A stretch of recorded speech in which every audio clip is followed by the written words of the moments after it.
everybody, it's Margo I'm Kelly from My Favorite Quilt Store, and we're here to show you the color dance. Let's do the sprinkler. So this is a beginner side quilt, which is great big blocks, so it's really easy. My type of quilt. It's your type of quilt. So what you learned in here is how to do a pinwheel, flying geese, the churn dash, stars, and again, these are all triangles or flying geese again, pinwheels. So what you do is you repeatedly make the same skill set, but you do it in different sized blocks. So you do it in small, medium, and then there was a large pinwheel on here. This one's a large pinwheel, or it's about the same size. And then you make the smaller star and the larger star. Ooh. And so what it takes is 16 fat quarters and a solid colored background. And you can make this quilt. You're holding the pattern.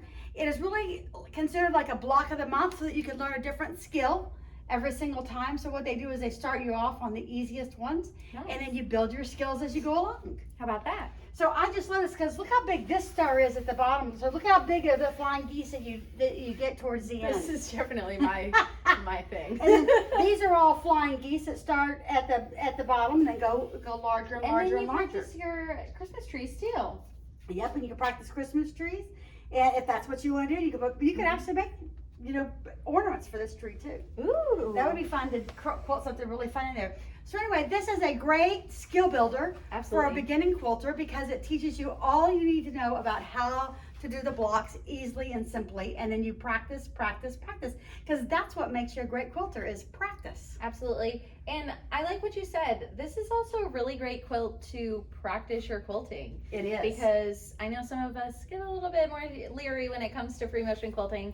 So if it's, something that maybe necessarily wasn't the hardest quilt and you're just trying to build up your skills, why not go throughout and just do it throughout and make sure you're just building up on all those skills for That's yourself. right. That is perfect. Yeah. Okay. Hey, if you want to learn how to do a quilt and you're a beginning quilter, this would be a great place to start. Yeah. It's happy quilting.